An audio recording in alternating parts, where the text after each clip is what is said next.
अस्सलामुअलैकुम to all my viewers, all my friends. उम्मीद है कि आप सब खैरियत से होंगे। आज मैं आपके साथ न्यू एक्सरसाइजेस के साथ आपके साथ हाजिर हूँ। आज मैं आपके साथ जो है वो एक्सरसाइज 4.1 जो कि आपका न्यू चैप्टर एक्सरसाइज स्टार्ट हो गया है, वो आज आपके साथ शेयर करूँगी। अगर अब तक आपने मेरी वीडियो को सब्सक्राइब, लाइक, शेयर नहीं किया है तो प्लीज़ सब्सक्राइब कर दें और बेल का आइकन प्रेस कर दें ताकि हर न्यू वीडियोज़ जो है वो आप तक पहुँचते रहे, अपडेट होता रहे। तो जैसा कि आज मैं न्यू एक्सरसाइज स्टार्ट की हूँ तो 4.1, तो आपको ये बताना ज़रूरी है कि उसमें करना है क्या है। आपको फैक्टराइजेशन करना है। उसके लिए थोड़ा सा बैकग्राउंड में निकाल के रखी हूँ कि फैक्टराइजेशन है क्या और कितने टाइप्स हैं। वो सारे के सारे ही जो है वो फैक्टराइजेशन यूज़ होते हैं। ठीक है, आपसे ये नहीं पूछा जाएगा कि आप उसकी डेफिनेशन बताएं या फिर उसके टाइप्स बताएं, ऐसा बिल्कुल भी नहीं है। लेकिन आपको जस्ट अपडेट देने के लिए कि इसमें टाइप्स भी होते हैं फैक्टराइजेशन। अगर कभी जो है वो बाय चांस आपको मौका मिल जाए आपको बताने का कि इसके टाइप्स भी हैं, तो आप जो है वो ईज़िली बता सकते हैं कि टाइप्स भी होते हैं फैक्टराइजेशन के। नॉर्मली हमें ये बातें बहुत कम पता होती हैं, इतनी डीपली में कोई नहीं बता रहा होता कि फैक्टराइजेशन के कितने टाइप्स होते हैं या उसकी डेफिनेशन क्या है और कितने टाइप्स यूज़ हो रहे हैं हमारे एक्सरसाइजेस में। तो सबसे पहले बैकग्राउंड, छोटी सी बैकग्राउंड देना चाहूँगी ताकि आप इससे अपडेट रहें। और तो चलते हैं फैक्टराइजेशन के। आप सबसे पहले तो डेफिनेशन आप देख सकते हैं। मैं निकाल के रखी हुई थी, इसीलिए आपको अपडेट करना ज़रूरी था ताकि आपके इल्म में रहे ये सब बात कि फैक्टराइजेशन की टाइप्स भी होते हैं। तो सबसे पहले ये द ब्रेकिंग और डिकम्पोजिशन ऑफ एन एंटाइटी। ठीक है, आपने क्या करना होता है फैक्टराइज में, ब्रेकिंग करना होता है, मतलब तोड़ रहे होते हैं हम जो आपके पास गिवन फैक्टर हो उसको आप मज़ीद फैक्टराइजेशन मतलब तोड़ के आप उसको सॉल्व करते हैं जहाँ तक आपसे हो सक रहा हो। अब जैसे आपने जो है वो अ नंबर या कोई मैट्रिसेस हो या तो कोई पॉलिनॉमियल आपके पास दिया हुआ, इनको कन्वर्ट किस में करता है, into a product of another entity factor. या ठीक है, आप किसी दूसरे फैक्टर में इसको कन्वर्ट कर देते हैं। ठीक है, एक फैक्टर से दूसरे फैक्टर में कन्वर्ट करने के लिए ये फैक्टराइजेशन का अमल करते हैं हम। इसमें भी बहुत सारे टाइप्स होते हैं। सबसे पहले आप देख सकते हैं कि ग्रेटेस्ट कॉमन फैक्टर। सही, सबसे बड़ा कॉमन फैक्टर आप सपोज़ कि एक्स ले लें। ठीक है, या तो ए ले लें। वैसे सपोज़ एक्स ही करते हैं हम, तो एक्स के ऊपर सबसे ग्रेटेस्ट कॉमन क्या है, 4 इसकी पावर जा रही है। इसमें इसके अलावा ऐसा कोई भी फैक्टर नहीं होगा जिसमें जो है वो पावर इतनी हाई जा रही होगी, तो इसीलिए ग्रेटेस्ट कॉमन फैक्टर कहलाता है। ठीक है, जस्ट नाम दे दिया गया है। वैसे तो सारे फैक्टर हैं लेकिन जस्ट अलग अलग नाम दे दिया गया है कि ये ग्रेटेस्ट फैक्टर है। और डिफरेंस का मतलब ये होता है कि माइनस का साइन। ठीक है, तो डिफरेंस ऑफ 2 स्क्वायर वाला स्क्वायर आप देख सकते हैं कि इसका अलग से नाम दे दिया गया कि 2 स्क्वायर है सभी फैक्टर। ठीक है, ये स्क्वायर है तो इसलिए डिफरेंस, अगर यहाँ पे आप सम भी कर सकते थे, सम इन 2 स्क्वायर। ठीक है, यहाँ पे प्लस हो जाता तो 2 स्क्वायर की जो है वो इनको भी फैक्टर कहते हैं। ग्रुपिंग का मतलब ये होता है कि आपने जो है वो इस तरह दिया हुआ है और इसमें जो है आपने जो है सबसे पहले कॉमन निकालना है, 2 ग्रुप बना के निकालना होता है, तो इसीलिए इसको ग्रुपिंग का नाम दे दिया गया है। इसी तरह आप देख सकते हैं कि सम और डिफरेंस, मतलब सम मतलब मैंने अभी बताया कि ऐड हो रहा है और डिफरेंस मतलब माइनस हो रहा है इन 2 क्यूब। ठीक है, इससे पहले स्क्वायर था, अब क्यूब हो गया है, तो मतलब ये देख सकते हैं आप क्यूब का मतलब है कि 3। ठीक है, इसी तरह अलग अलग इसका भी नाम दे दिया गया है, कंप्लीटिंग स्क्वायर कह लें या फिर परफेक्ट स्क्वायर भी इसी तरह है। सेम आप देख सकते हैं, सबसे पहले स्क्वायर है उससे नीचे कम है, मतलब पावर की बात कर रही हूँ, इसके ऊपर स्क्वायर है, स्क्वायर से नीचे कम मतलब 1 हो गया, उसके नीचे ख़त्म हो गया। ठीक है, मतलब स्टेप बाय स्टेप चलता आ रहा है लेकिन इसकी हाईएस्ट ग्रेटेस्ट नहीं है, 2 से ही स्टार्ट हो रहा है। ठीक है, इसी तरह क्वाड्रेटिक इक्वेशन और क्वाड्रेटिक फार्मूला का मतलब यही होता है कि सबसे पहले स्क्वायर से स्टार्ट हो रहा हो। ठीक है, इस पावर और फिर उसके बाद स्क्वायर से एक कम हो और उसके बाद बिल्कुल ही ख़त्म हो। ठीक है, तो सारा कंप्लीटिंग स्क्वायर और या क्वाड्रेटिक फार्मूला या परफेक्ट स्क्वायर भी इसी तरह हो रहा होता है। और फैक्टर द फॉर्म, ये भी कुछ इसी तरह आप देख लें कि ये जो है आपके पास एक्स स्क्वायर में देन एक्स की पावर 1 है और यहाँ पे एक्स ख़त्म हो गया। ठीक है, इसी तरह कॉमन फैक्टर भी आप देख लें, कॉमन फैक्टर में भी यही हो रहा है कि इसमें क्यूबिक आ गया है और फिर क्यूब से यहाँ पे ऐसा क्यूब का कोई था नहीं। कॉमन फैक्टर में जो है आपने जो है वो क्यूब का देख लेना है कि क्यूब है, इसके नीचे स्क्वायर चला गया, उसके नीचे एक्स चला गया। ठीक है, तो मतलब पावर जो है वो इस एक एक जो है वो कम होती जा रही है। इसी तरह ट्राइनोमियल में भी होता है और जनरल ट्राइनोमियल के पूरा मैंने एक्सरसाइज समझाया है, लेकिन वो क्लास 8 के हवाले से था। इंशाल्लाह क्लास 9 के हवाले से भी मैं जल्द जो हूँ बहुत सारी वीडियोस शेयर करूँगी, तो वन बाय वन मैं आपको सारे स्टेप बताती रहूँगी कि ये कौन कौन से फैक्टर्स टाइप हैं। ठीक है, तो सबसे पहले चलते हैं हम। ये जस्ट आपको हाईलाइट करवाना था या बैकग्राउंड बताना था कि ये सब भी होता है, आपकी नॉलेज में ये बात होनी चाहिए, क्योंकि अब आप क्लास 9 की स्टूडेंट हैं, तो ये सब हाउ नो होना चाहिए आपको, ताकि आप अगर किसी दूसरे को पढ़ाने का मौका मिले तो आप ये सब से ईज़िली बच्चों को गाइड कर सकें। ठीक है, तो चलते हैं अपने हम एक्सरसाइज की तरफ। एक्सरसाइज 4.1 एक्सरसाइज 4.1 में भी 8 क्वेश्चंस मौजूद हैं, जिसके अंदर मतलब 8 क्वेश्चन तो हैं ही, लेकिन उसके अंदर भी जो है वो सबके 6 क्वेश्चन मैंने बताए हैं डिटेल में, ताकि आपको एक एक स्टेप जो है वो क्लियर होता रहे। ठीक है, दोबारा बताती चलो कि फैक्टर तो हैं, सारे ही फैक्टर हैं, लेकिन सबके अलग अलग जस्ट नाम दे दिया गया है। इससे कोई फ़र्क नहीं पड़ता आपके सॉल्यूशन में, जस्ट आपको बैकग्राउंड देना था कि ये भी होता है, आपके नॉलेज में ये बात आनी चाहिए थी। ठीक है, तो चलते हैं हम अपने एक्सरसाइज 4.1 के क्वेश्चन नंबर 1 की तरफ, जिसमें 6 क्वेश्चन मैं आज आपके साथ डिस्कस करूँगी। आई होप आपको एक एक बात, एक एक स्टेप जो है वो क्लियर होता रहे। ठीक है, तो चलते अपने पहले क्वेश्चन की तरफ।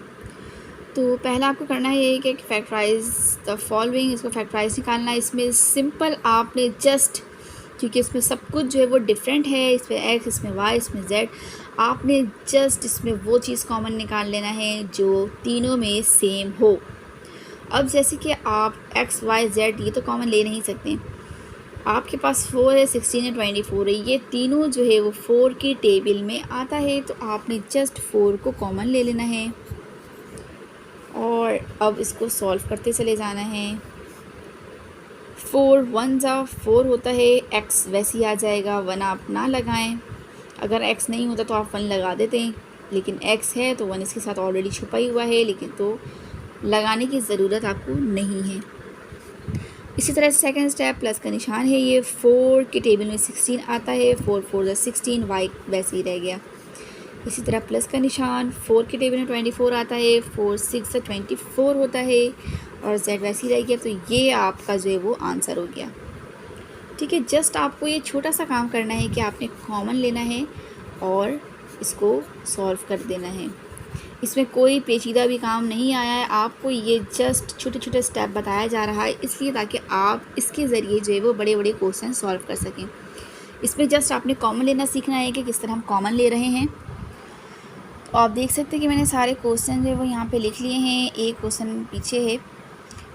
तो चलते हैं इसके सॉल्यूशन की तरफ। आपको जस्ट क्या करना है, कॉमन निकालना है। इन तीनों में क्या ऐसा कॉमन है, इसमें एक्स आप देख सकते हैं, इसमें एक्स स्क्वायर है, इसमें भी एक्स स्क्वायर है, इसमें भी एक्स स्क्वायर है। आप एक्स स्क्वायर जो है वो बाहर निकाल लें और इसमें बच जाएगा 1, क्योंकि यहाँ पे और कोई वैल्यू है नहीं, तो 1 लिखना लाजमी हो जाएगा। प्लस का निशान देंगे, इसमें से x बाहर निकल चुका है, दोनों एक्स स्क्वायर ही निकला है। अगर एक x निकलता तो हम एक x लिखते, लेकिन एक्स स्क्वायर ही निकला है, तो इसलिए ख़त्म हो जाएगा। आपके पास बच जाएगा 3 और y बच जाएगा। इस तरह प्लस का निशान, इसमें 4 बच जाएगा, एक्स स्क्वायर बाहर निकल गया है और वाई स्क्वायर रह जाएगा और z। तो ये रहा इसका आंसर। इसमें हम कॉमन क्या निकाल सकते हैं, 3 6 3। ठीक है, मतलब 3 निकाल सकते हैं हम। P Q P Q P Q P Q भी निकाल सकते हैं हम, क्योंकि तीनों में है। बाकी आर टी ऐसी नहीं निकाल सकते हम। इसमें क्या बच जाएगा, अब 3 आपका बाहर निकल गया, पी क्यू भी बाहर निकल गया, सिर्फ आर बच जाएगा आपके पास। इसमें क्या बच जाएगा, 6 है ये, तो 3 2 जा 6 होता है।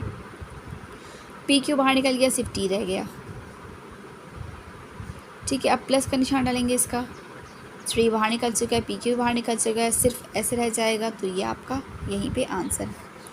इसमें आपने क्या कॉमन लेना है अपॉन में, तो इसका मतलब ये नहीं है कि ये जो है वो हार्ड है, ऐसा कुछ भी नहीं है। अपॉन में ही आपने कॉमन में ले लेना है। ये 16 है, ये 8 है, ये 12 है। यकीनन आपका 4 के टेबल में ये तीनों आता है, तो नीचे हम 4 कॉमन ले लेंगे और ऊपर में आपका ये जेड स्क्वायर है, जेड स्क्वायर है, जेड क्यूब है, मतलब जेड स्क्वायर आप ले सकते हैं। एक्स की बारी है, एक्स स्क्वायर, एक्स है सिर्फ, ये एक्स स्क्वायर, एक्स स्क्वायर, तो इसमें आप सिर्फ एक्स ले सकते हैं, क्योंकि यहाँ पे सिर्फ एक्स है। जो कम होता है उसमें ही वही आप कॉमन लें, ताकि ईज़िली सॉल्व हो जाएगा। ठीक है, ज़्यादा होगा तो फिर आप इसमें से कैसे कॉमन लेंगे, क्योंकि ऑलरेडी कम है ये, तो इसीलिए हम कम लेते हैं। ठीक है, इसमें सब आपका क्या रह गया, अब हम अंदर की वैल्यू लिख रहे हैं। अभी आपने जस्ट कॉमन निकाला, अब अंदर की वैल्यू वन बाय वन हम लिखना शुरू करेंगे। तो इसमें से जेड स्क्वायर है, एक्स भी निकल गया। 16 4 के टेबल में कितनी मरतबा आता है, 4 4 जो 16 आता है, तो ऊपर सिर्फ 1 रह गया क्योंकि ऊपर कुछ भी नहीं बचा। माइनस का निशान डालेंगे, वो नीचे की वैल्यू में क्या बच गया आपके पास, 4 2 ज़ा 8 होता है। ऊपर आपके पास जेड स्क्वायर निकल गया, एक्स स्क्वायर से एक एक्स निकला तो सिर्फ एक एक्स लिख देंगे। ठीक है, अब आपके पास क्या आ गया, प्लस का निशान लगा देंगे हम अब। और इसमें से क्या ले रह जाएगा, नीचे आपके पास रह गया 4 3 ज़ा 12, और ऊपर आपके पास क्या रह जाएगा, एक्स स्क्वायर में से सिर्फ एक एक्स निकला है तो एक रह गया आपके पास, क्योंकि यहाँ 2 था, यहाँ पे 3 है जेड, यहाँ पे 2 निकल गया है, तो मतलब एक जेड भी बच गया आपके पास। तो ये आपका आंसर है। देख सकते हैं बहुत ही आसान है, जस्ट आपने कॉमन निकालना है।